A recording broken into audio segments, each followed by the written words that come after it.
Ya, teman-teman kelas 5, minggu yang lalu kita sudah belajar di subtema yang pertama di tema keempat ini, yang itu tentang interaksi sosial. Ya, ada 3 jenis bentuk interaksi sosial. Ya, kalian sudah minggu yang lalu kita bahas. Pertama, interaksi antar individu. Yang kedua adalah interaksi individu dengan kelompok. Yang ketiga adalah interaksi antar kelompok. Ya, di tema sebelumnya sudah pernah kita bahas. Berikutnya adalah interaksi antar individu, contohnya interaksi antar 2 orang.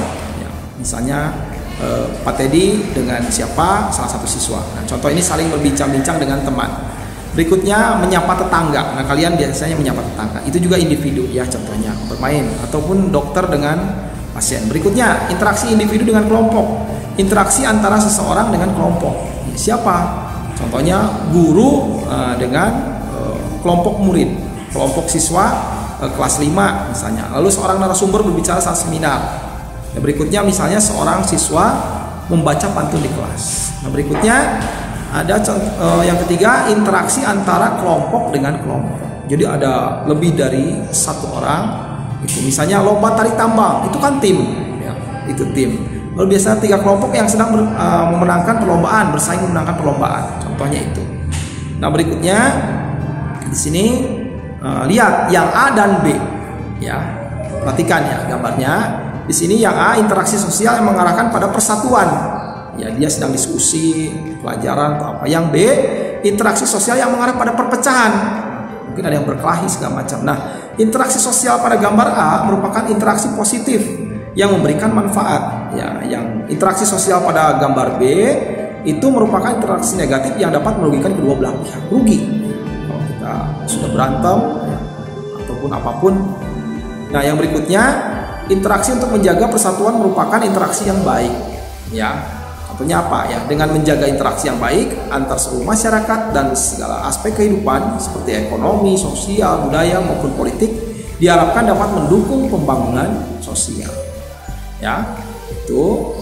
Lalu di sini contoh-contoh yang positif tadi sudah, lalu salah satunya belajar kelompok, lalu juga gotong royong. Berikutnya ya di sini, nah, setiap anggota masyarakat ini ya menjalin interaksi untuk mencapai tujuan bersama.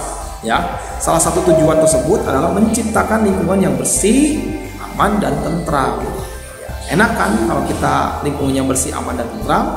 Nah, ini berikutnya contoh interaksi sosial di lingkungan masyarakat sebagai upaya menciptakan lingkungan yang bersih, aman, tentram, dan terjalin persatuan.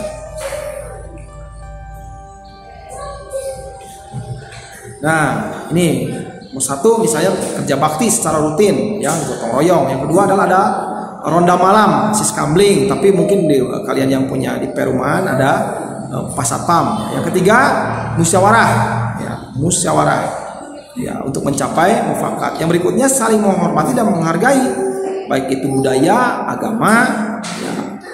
Lalu berikutnya di sini tidak mengganggu orang lain yang sedang beribadah. Nah, hati-hati kita. Mungkin pas ada azan, ya kita berhenti sejenak. Lalu misalnya toleransi beragama, ini juga penting. Ya. Lalu yang berikutnya tolong menolong dengan warga sekitar. Lalu yang ke-8 ini mengadakan perlombaan atau kegiatan yang dapat meningkatkan kebersamaan. Ya, itu. Ya, sekarang kalau dalam pandemi corona mungkin ada beberapa kegiatan yang tidak bisa dilakukan. Nah, kita sekarang latihan.